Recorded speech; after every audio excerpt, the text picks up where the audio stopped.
heel. Marilyn Monroe once said that women owe a lot to whoever invented them. But why is that?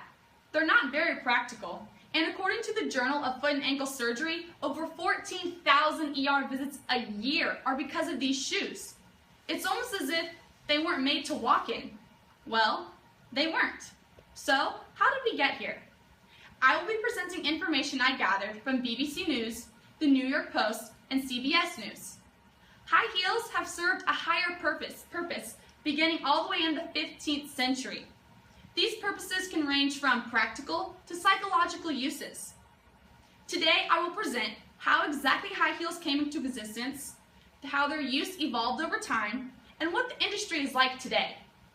High heels have lived a very interesting life, and it all began with prostitutes. This began in the 1400s in Venice. Prostitutes would put large wooden blocks on their shoes to make them higher and allure more clients. These shoes were known as chopins, and they added an extra 18 inches in prostitutes' height.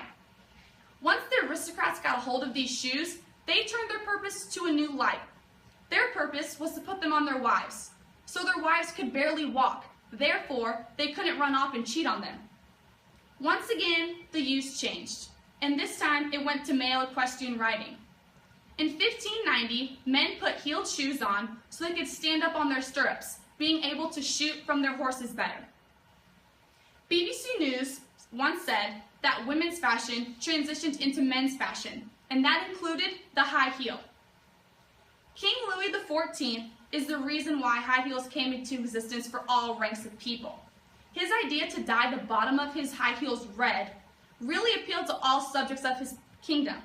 Therefore, they started to make dozens and dozens of different kind of knockoffs for his shoes.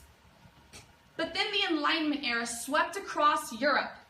This made men become more practical thinkers, and they didn't want to wear all the fancy shoes or the clothing anymore. But one specific gender did, the women. The shoes were seen as irrational, and the women were seen as irrational. So now it was only acceptable for them to wear them. Men completely stopped wearing them by 1740. High heels have always been worn to feel a sense of superiority, and this has built a powerful industry today. High heels have a psychological effect on women that will make them pay hundreds of dollars to feel it. According to the Journal of Evolution and Human Behavior, studies show that women are seen as more attractive when they have on a pair of high heels. This is because the sex-specific elements of their bodies are showcased in a better light, and men and other people definitely think they're prettier when they have the high heels on. Well, the high heel industries know that these studies exist, so they price these shoes at $500 or more.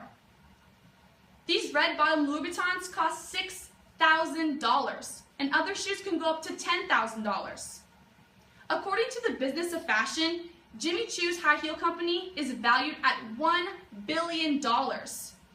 Forbes has Louis Vuitton valued at $28 billion. This is all from a pair of high heels.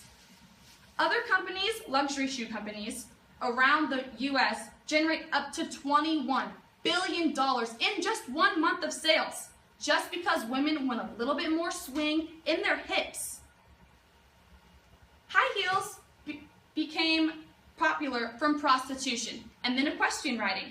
Then it changed into women's fashion only, building a powerful industry and creating a serious source of revenue for today's economy. The humble high heel.